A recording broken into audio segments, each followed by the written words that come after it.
Assalamualaikum semuanya, perkenalkan nama saya Reza Faturrahman, mahasiswa UINSI semester 2, Prodi Pendidikan Agama Islam. Ingin menjelaskan sejarah peradaban Islam di Andalusia. Islam masuk ke daratan Spanyol yang kala itu disebut Andalusia pada masa pemerintahan Al-Walid yang berjalan lebih kurang 10 tahun. Pada tahun 711 Masehi, tercatat suatu ekspedisi militer dari Afrika Utara menuju wilayah barat daya benua Eropa. Pemimpin pasukan Islam, Tariq bin Ziyad, bersama pasukannya dalam ekspedisi yang dilakukan oleh pasukan Islam tersebut, tentara Spanyol dapat dikalahkan oleh pasukan Islam. Ibu kota Spanyol, Cordova, dengan cepat dapat dikuasai oleh pasukan Islam. Kemudian disusul oleh kota-kota lain seperti Seville, Elvira, dan Toledo yang dijadikan sebagai ibu kota Spanyol yang baru setelah jatuhnya Cordova. Islam di Spanyol telah berkuasa selama 7,5 abad. Sejarah panjang Islam di Spanyol tersebut dibagi dalam 6 periode. Sejak pertama kali Islam berkembang di Spanyol hingga masa jatuhnya Islam memainkan peran yang sangat besar. Islam di Spanyol telah berkuasa selama 7,5 abad.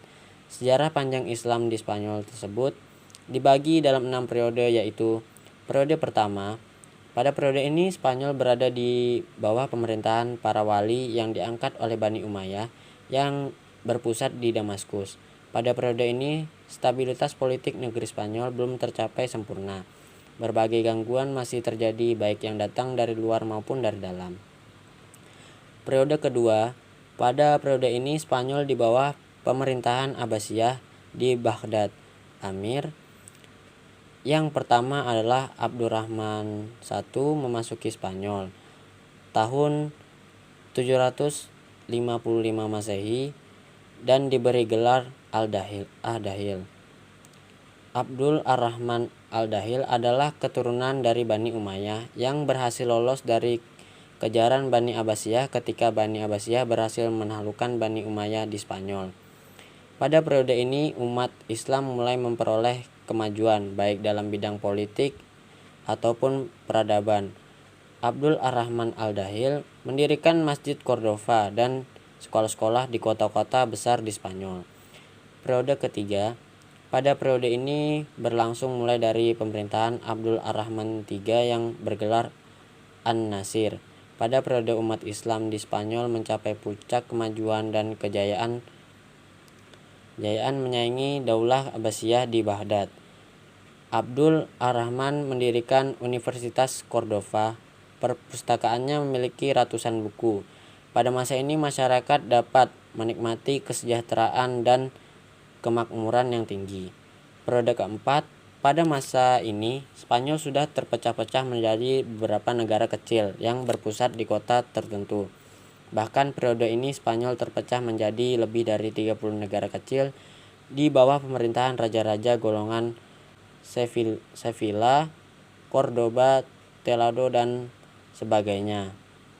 Periode kelima, periode ini Spanyol Islam meskipun masih terpecah dalam beberapa negara, tetapi terdapat suatu kekuatan yang dominan, yakni kekuasaan dinasti Murabitun dan dinasti Muwahhidun. Dalam perkembangan selanjutnya, pada periode ini kekuasaan Islam Spanyol dipimpin oleh penguasa-penguasa yang lemah sehingga mengakibatkan beberapa wilayah Islam dapat dikuasai oleh kaum Kristen. Periode keenam, pada periode ini Islam hanya berkuasa di Granada di bawah dinasti Ahmar. Peradaban kembali mengalami kemajuan seperti di zaman Abdurrahman An-Nasir, akan tetapi secara politik dinasti ini hanya berkuasa di wilayah yang kecil. Kekuasaan Islam yang merupakan pertahanan yang terakhir di Spanyol ini berakhir karena perselisihan orang-orang istana dalam memperebutkan kekuasaan. Oke, itu saja dari saya. Kurang lebihnya saya mohon maaf. Assalamualaikum warahmatullahi wabarakatuh.